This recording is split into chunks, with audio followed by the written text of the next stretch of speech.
नमस्कार, जोहार, good morning. मेरा नाम है जितेंद्र और आप देख रहे हैं जेडी मीडिया। चलिए जानते हैं झारखंड की 25 बड़ी खबरों को जो कि सुबह की मॉर्निंग समाचार के साथ आ रही हैं।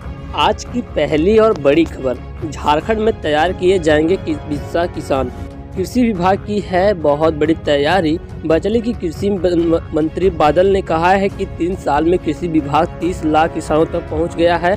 अगले 2 साल में और 28 लाख किसान तक पहुंचने का लक्ष्य है।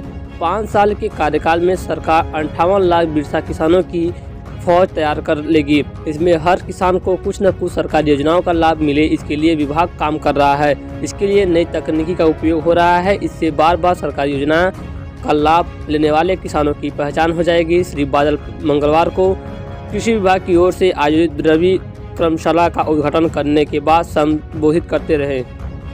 पता चले कि आज राजधानी में 2 घंटे तक बिजली आपूर्ति रहेगी प्रभावित। पता चले कि राजधानी में सब स्टेशन 11 केवी बहु बाजार, 11 केवी स्टेशन रोड और 11 केवी पटेल चौक से 11:30 से लेकर के 1:30 बजे तक बिजली आपूर्ति बंद रहेगी। राजधानी में सीरम टोली में मेकॉन फ्लाईओवर निर्माण के दौरान क्रेन की स्थिति बदलने के लिए चुटिया योगदा सत्संग आश्रम, सीरम टोली चौक, पटेल चौक, सरकारी बस स्टैंड रोड से जुड़े अन्य इलाके प्रभावित रहेंगे। इससे बड़ी आबादी प्रभावित रहेगी। बता दें कि आज कांग्रेस के स्थापना दिवस पर कार्यक्रम आज होने वाला है। कांग्रेस का 138वां स्थापना दिवस पार्टी के प्रदेश मुख्यालय में बुधवार को मनाया जाएगा, यानी कि आज मनाया जाएगा। प्रदेश कांग्रेस अध्यक्ष राजेश ठाकुर सुबह 10:30 बजे से झंडोत्तोलन करने यह जानकारी देते हुए प्रदेश कांग्रेस प्रवक्ता डॉक्टर एम तौसीफ ने कहा कि भारतीय राष्ट्रीय कांग्रेस के नेतृत्व में देश की आज़ादी की लड़ाई लड़ी गई है। पूरे देश के लोगों ने कांग्रेस के नीति सिद्धांतों को समर्थन दिया है। परिणाम स्वरूप आज़ादी के साथ भारत दुनिया का सबसे बड़ा लोकतांत्रिक देश बना है। उन्होंने कहा कि झंडोत्तोलन के प्रदेश कांग्रेस के पदाधिकारी, वरिष्ठ नेता और कार्यकर्ता उपस्थित रहेंगे। तो पता चले कि आदिवासी धर्म कॉलम को लेकर सेमिनार आज किया जाएगा। राष्ट्रीय आदिवासी इंडिजिनस धर्म समन्वय समिति भारत द्वारा 28 दिसंबर को केंद्रीय धुमकड़िया भवन करमटोली चौक में सेमिनार का आयोजन किया गया है। इसमें आदिवासी धर्म कॉलम को जनगणना प्रपत्र में पुनः स्थापित करने की मांग की जाएगी। यह जानकारी समिति के राष्ट्रीय उपाध्यक्ष पूर्व मंत्री देव कुमार धान ने दी। उन्होंने बताया कि सेमिनार दिन के 1:30 बजे से होगा। तो आपको पता चले कि आज से खादी व सरस महोत्सव शुरू होने वाला है। सीएम हेमंत सोरेन करेंगे उद्घाटन। आज से रांची में राष्ट्रीय खादी एवं सरस महोत्सव शुरू होगा, जो आज 8 जनवरी तक चलेगा। इसका उद्घाटन आज मुख्यमंत्री हेमंत सोरेन करेंगे। झारखंड खादी बोर्ड के सीईओ राखाल चंद्र मिश्रा ने मंगलवार को प्रेस कॉन्फ्रेंस में बताया कि राज्य सरकार द्वारा चलाई जा रही विभिन्न योजनाओं की जानकारी भी महोत्सव में दी जाएगी। यहाँ लगभग 100 स्टॉल लगाए जाएंगे, जिनमें RBI, UID, डाक विभाग, JSLPS, मुख्यमंत्री लघु कुटीर उद्योग, झारक्राफ्ट एवं अन्य सरकारी स्टॉल शामिल हैं। बताया गया है कि इस तरह महोत्सव में 8 सेक्शन के कुल 320 स्टॉल लगाए जाएंगे। तो चले के 5 चरणों में होगा। रांची आउटर रिंग रोड का निर्माण जल्द बनेगा DPR। जाने क्या होगा फायदा। बचले के आउटर रिंग रोड का DPR तय करने की दिशा में कार्यवाही कर दी गई है। इसके लिए शपथ लिए पथ निर्माण ने गुरुग्राम की कंपनी MSC इंटरनेशनल का चयन कॉन्ट्रैक्ट के रूप में किया है। संभावना दी जा रही है कि रांची आउटर रिंग रोड का निर्माण 5 चरणों में किया जाएगा। कंसलेट कंपनी तय समय में शुरुआती 2 चरणों के लिए DPR तैयार कर विभाग को सौंपेगी। विभाग की ओर से यह DPR केंद्रीय सड़क परिवहन व राजमार्ग मंत्रालय को भेजकर इसकी स्वीकृति के लिए आग्रह किया जाएगा। पता चले कि रांची आउटर रिंग रोड का निर्माण मौजूदा रिंग रोड से करीब 10 किलोमीटर आगे से होगा।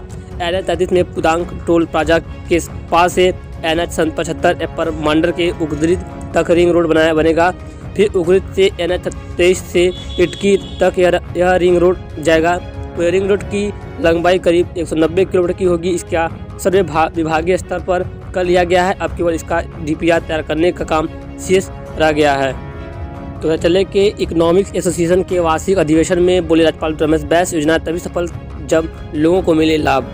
बचले के राज्यपाल एवं सहकुलाधिपति रमेश बैस ने कहा कि वर्तमान परिदृश्य में भारतीय अर्थव्यवस्था की समीक्षा करना आवश्यक है। सरकार की नीतियाँ योजनाएं तभी सफल हो सकती हैं जब इसका लाभ सबों को मिले। इसके लिए अनुकूल वातावरण बनाकर सभी नीतियाँ बनाने की जरूरत है। हर नागरिक को देश व राज्य के विकास में हिस्सा लेने की आवश्यकता है। राज्यपाल श्री बैस ने मंगलवार को DSPMU सभागार में शुरू हुई 3 दिवसीय द इंडियन इकोनॉमिक्स एसोसिएशन के 105वें राष्ट्रीय वार्षिक अधिवेशन के उद्घाटन के मौके पर ये सब बातें कहीं। तो आपको बताते चले कि सीएम हेमंत सोरेन ने ईडी को सौंपा अपनी संपत्ति का ब्यौरा। अवैध खनन मामले में पूछताछ के दौरान मांगी थी जानकारी। बचले के मुख्यमंत्री हेमंत सोरेन ने अपनी संपत्ति का ब्यौरा प्रबंधन निदेशालय यानी ईडी को सौंप दिया है। हालांकि श्री सोरेन द्वारा दिए गए ब्यौरे को ईडी ने गोपनीय बताते हुए उसकी जानकारी देने से इनकार किया है। ईडी के अधिकारियों ने कहा कि ब्यौरे की जांच अभी नहीं की गई है, जांच के बाद ही हम मामले में कुछ कहा जा सकता है। श्री सोरेन ने के चुनावी हलफनामा और ईडी को दिए गए ब्यौरे में अंतर होने या दोनों के एक ही होने पर ही अधिकारियों ने कुछ कहने से इनकार कर दिया है। पता लेकर गौरतलब है कि इसी वर्ष 17 नवंबर को ईडी ने मुख्यमंत्री हेमंत सोरेन से अवैध खनन मामले में पूछताछ की थी। तो यहाँ बता दें कि झारखंड के 30 लाख किसानों तक पहुंची सरकार। 58 लाख बिरसा किसानों बनाने का लक्ष्य। पता चले कि झारखंड की हेमंत सोरेन सरकार 3 साल में राज्य के 30 लाख किसानों तक पहुंची है। वहीं अगले 2 साल और 28 लाख किसानों तक पहुँचने की योजना बना रही है। 5 साल में राज्य में कुल 58 लाख बिरसा किसानों की भौत तैयार करने का लक्ष्य निर्धारित किया गया है। इससे हर किसान को कुछ न कुछ सरकारी योजनाओं का लाभ मिले, इसको लेकर कृषि विभाग गंभीर है। तो यहाँ बताते चले कि झारखंड के 10 लाख किसानों को 3,500 रुपये की मिलेगी आर्थिक मदद। चले कि 29 दिसंबर 2022 को हेमंत सरकार अपने कार्यकाल का 3 साल पूरा कर रहा है। इसी 3 साल में हर क्षेत्र पर फोकस किया गया है। ऐसा फोकस युवा, किसान, महिला और बच्चियों के विकास पर रहा। राज्य में मुख्यमंत्री सुखाड़ राहत योजना करीब 2022 के तहत पहले चरण में 10 लाख किसानों के बैंक खाते में 3,500 रुपये ट्रांसफर किए जाएंगे। वहीं राज्य के 30 लाख किसानों को इसका लाभ देने की योजना बनाई जा रही है। तो यहाँ पता चले कि 22 जिलों के 226 प्रखंडों के किसानों को मिलेगी राशि। झारखंड में अच्छी बारिश नहीं होने से सूखे की स्थिति उत्पन्न हुई। इससे निपटने के लिए मुख्यमंत्री सुखाड़ राहत योजना की शुरुआत कर राज्य के किसानों को राहत देने की कोशिश की गई है। कृषि विभाग द्वारा सुखाड़ का आंकलन प्रतिवेदन के अनुसार राज्य में पश्चिमी सिंहभूम और सिमडेगा जिला को छोड़कर 22 जिलों के 2,226 प्रमुख प्रखंड सूखे की चपेट में है। इन जिलों के 226 प्रखंडों के 30 लाख किसानों को राहत देने के लिए मुआवजे की घोषणा की गई है। सरकार के 3 साल होने के उपलक्ष्य पर पहले चरण में राज्य के भूमिहीन तथा सूखा प्रभावित 10 लाख किसानों को डीबीटी के माध्यम से उनके खाते में 3,500 रुपये ट्रांसफर किए जाएंगे। आपको चले कि नए वेरिएंट के साथ ही कोरोना एक बार फिर दस्तक देने आया है, जिसका नाम है BF7, जिसको लेकर के झारखंड सरकार कितना तैयार है और कितना तैयार है हमारा रिम्स। पता चले कि देश में कोरोना की लहर के आने की आशंका फिर से सता रही है। जैसे में पूरे देश भर में आने वाली नई लहर के लिए पहले से ही तैयारियां शुरू हो चुकी हैं। पता चले कि झारखंड के सबसे बड़े सरकारी अस्पताल रिम्स के डायरेक्टर से आखिर किस तरह से रिम्स में कोरोना की आने वाली लहर के लिए तैयारियों की जा रही है, किस तरह स्तर पर तैयारी की जा रही है, कितने बेड की व्यवस्था की गई है। इससे पहले कोरोना की 3 लहर झेल चुका है। रिम्स इस बार किस तरह से नई लहर को लेकर फिक्रमंद है और यहाँ कोरोना का इलाज करने के लिए आ रहे मरीजों को किस तरह की सुविधाएं मिलने की जाएगी।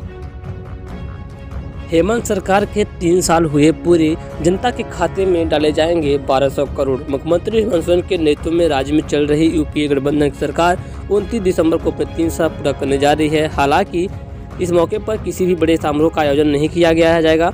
प्रोजेक्ट भवन स्थित झारखंड मंत्रालय के नए सभागार में मुख्य समारोह का आयोजन किया जाएगा। इस मौके पर राज्य सरकार विभिन्न योजनाओं के लाभुकों के बीच लगभग 1200 करोड़ रुपए का वितरण करेगी। लाभुकों के खाते में डीबीटी के माध्यम से सहायता राशि पहुंचाई जाएगी। इस दिन प्री मैट्रिक छात्रवृत्ति योजना के तहत सरकारी स्कूलों में पढ़ रहे अनुसूचित जाति, पिछड़े वर्ग, अल्पसंख्यक वर्ग के 25 लाख छात्राओं को छात्रवृत्ति की राशि उनके बैंक अकाउंट में डाली जाएगी। इसमें कक्षा 1 से लेकर के 10वीं तक के विद्यार्थी शामिल होंगे। राज्य के 10 लाख किसान परिवारों को भी सूखा राहत राशि सौंपी जाएगी। वहीं सावित्री भाई फुले किशोरी समृद्धि योजना के तहत 560 लाख बच्चियों को सहायता राशि प्रदान की जाएगी। लाभुकों के रजिस्ट्रेशन, वेरिफिकेशन समेत तकनीकी पहलुओं की तैयारी पूरी की जा चुकी है। मुख्य समारोह के दौरान मुख्यमंत्री बटन दबाकर लाभुकों के बैंक खाते में राशि स्थानांतरित करेंगे। कार्यक्रम के दौरान मुख्यमंत्री सूचना प्रौद्योगिकी व ई-गवर्नेंस विभाग के प्रगति पोर्टल और पर्यटन कला संस्कृति, खेलकूद एवं युवा कार्य विभाग के स्पोर्ट एजुकेटर पोर्टल का शुभारंभ भी करेंगे। तो वहीं अगली बड़ी खबर जानकारी है, झारखंड में अनुबंध पर नियुक्त किए जाएंगे शिक्षक। योग्य उम्मीदवार इस तरीके तक कर सकते हैं आवेदन। झारखंड से रक्षा शक्ति विश्वविद्यालय में अनुबंध पर असिस्टेंट प्रोफेसर की नियुक्ति की जा रही है। यह नियुक्ति 11 माह के लिए होगी। विश्वविद्यालय में बिलहाल फॉरेंसिक साइंस विषय में असिस्टेंट प्रोफेसर की नियुक्ति होगी। इसके लिए योग्य उम्मीदवारों से 10 जनवरी तक ऑनलाइन ऑफलाइन आवेदन मांगे गए हैं। उम्मीदवार की आयु 45 वर्ष तक होनी चाहिए। आवेदनों की स्क्रूटनी के बाद 16 जनवरी को इंटरव्यू का आयोजन किया जाएगा। नियुक्ति UGC गाइडलाइंस के तहत की जाएगी। PhD डिग्री हासिल उम्मीदवारों को प्राथमिकता मिलेगी। तो वहीं अगली बड़ी खबर क्या आ रही है, कोडरमा गया रेलवे पर मालगाड़ी बेपटरी 12 घंटे तक परिचालन बाधित। आज प्रतिवर्त रहेंगी ये ट्रेनें। नचरक धनबाद रेल मंडल के कोडरमा गया रेल खंड पर टनकुम्पा स्टेशन के पास मंगलवार तड़के सीमेंट सिल्दी मालगाड़ी बेपटरी हो गई। इससे करीब 12 घंटे तक अप लाइन पर ट्रेनों का परिचालन बाधित रहा। घटना के बाद रेलवे ने धनबाद डेयरी ऑन सोन इंटरसिटी और आसनसोल वाराणसी EMU मंगलवार के लिए रद्द कर दी गई।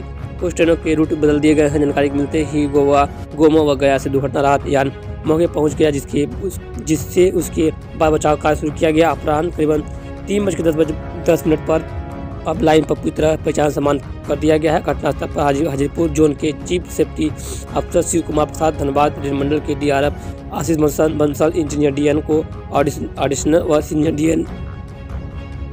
DN2 सहित अन्य अधिकारियों भी पहुंचे थे। रेलवे घटना के कारणों की जांच करा रही है। प्रथम दृष्टया घटना की वजह ट्रेन के पहिए का हॉट एक्सल होना बताया जा रहा है। दोस्तों फिलहाल खबर बस इतना ही थी। कुछ आज की तमाम बड़ी खबर जो कि झारखंड से आते हैं देख सकते हैं। खबरों को शेयर कीजिएगा, लाइक कीजिएगा, चैनल पे नया है channel subscribe bell icon press कीजिएगा। जरा मैं आप सबके लिए ऐसी खबर लेकर के आता हूँ। तो फिर मिलते हैं नए खबर बने रहे जेडी मीडिया साथ। जय हिंद, वंदे मातरम।